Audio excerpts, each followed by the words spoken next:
আল্লাহ যখন আকাশ থেকে বৃষ্টিকে ঝরান, সেটা শুধু মাটি নয়, আমাদের মনকেও শীতল করে দেয়। প্রতিটি ফোঁটা যেন রহমতের নিদর্শন। এই বৃষ্টি আমাদের মনে করিয়ে দেয় আল্লাহ কখনো তার বান্দাকে ভুলে যান না। এই বৃষ্টি আমাদের ঘৃণা ধুয়ে ফেলার বাহানা হোক অন্তর শুদ্ধ করার সময়। আজকে কিন্তু সারাদিন বৃষ্টি, আকাশ ভেঙে নেমে এসেছে একরাশ বৃষ্টি। প্রকৃতি যেন নিজের মনের কথাগুলো জল দিয়ে লিখে চলছে। সন্ধ্যা হোক বা সকাল, বৃষ্টির দিনে যেন সময় থেমে যায়।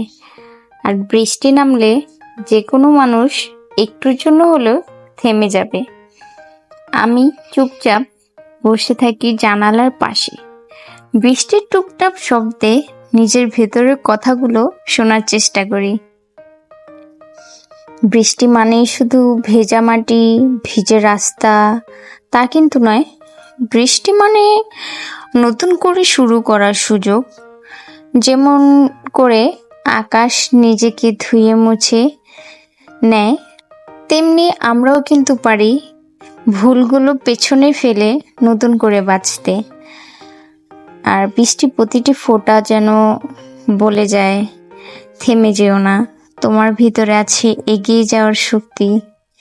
আপনি যদি কখনো মনে হয় জীবনে আটকে গেছেন, চলার পথে থেমে যাচ্ছেন, তাহলে একটু চুপ করে দাঁড়িয়ে যান।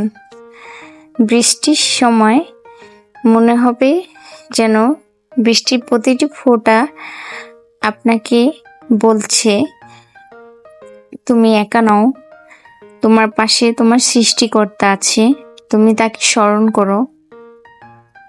এই সময়টা তোমার চিরকাল থাকবে না।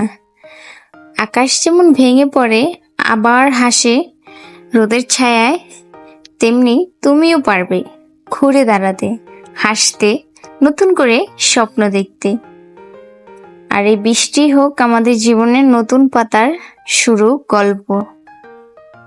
বৃষ্টি কার না ভালো লাগে? সবার বৃষ্টি ভালো লাগে, বৃষ্টি বিলাস করতে ভালো লাগে। আজকে কিন্তু সারাদিন বৃষ্টি, একটুর জন্য থামে আবার বৃষ্টি, এক নাগাড়ে বৃষ্টি চলছেই কিন্তু আজকে। আর আজকের এই বৃষ্টির দিনে সবাই মনে হয় খিচুড়ি রান্না করেছে। আর বৃষ্টি মানেই তো খিচুড়ি, বৃষ্টির দিনে সবাই খিচুড়ি রান্না করে খায়, ভালো লাগে। আমিও কিন্তু কম নয়, আমিও আজকে বাসায় খিচুড়ি রান্না করেছি।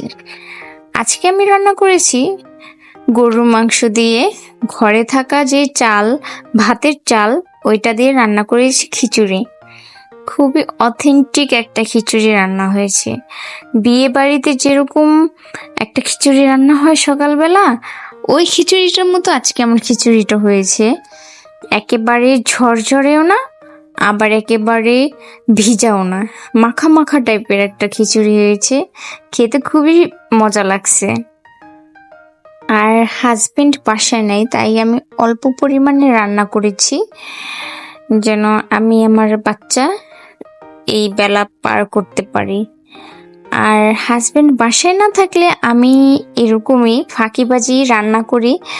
যেমন সংক্ষেপে সহজে যে রেসিপিগুলো হয় ওগুলোই রান্না করি, একসাথে 2-3 আইটেম রান্না করা হয় না। আমি নিজে নিজে অল্প কিছু সহজে রান্না করে কোনোভাবে বেলা পার করে দিই।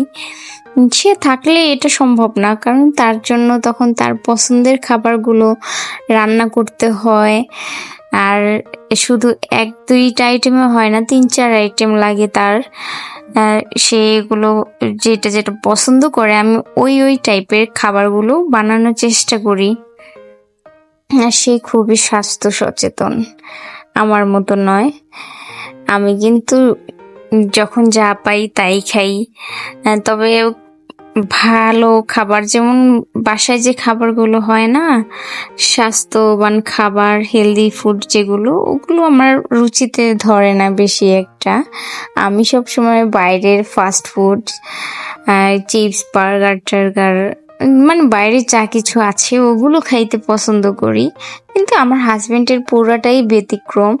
সে এগুলো বাইরেরটা খায় না, যা খাবে সব হোমমেড খাবার, ফল ফ্রুট এই আর কি।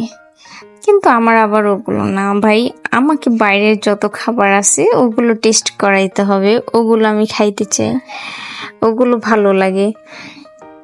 তো আজকে আমি কিন্তু কোনো রেসিপি দিচ্ছি না, বলছি না, আপনারা রেসিপিটা দেখে নেন। আর খিচুড়ি রান্নার রেসিপি তেমন কিছুই না, ঘরে থাকা অল্প কিছু মশলা উপকরণ দিলেই হয়ে যায়, আর খিচুড়ি সবাই রান্না করতে পারে। আজকে শুধু আমি আপনাদের সাথে একটু গল্প করছি, শেয়ার করছি, বিভিন্ন গল্প কথাগুলো আমার শেয়ার করতেছি। তো আজকের দিনটা এভাবেই কেটে গেল, পুরোটা দিন বৃষ্টিতে কেটেছে, এভাবে খিচুড়ি রান্না করে খেলাম, ভালো লাগছে।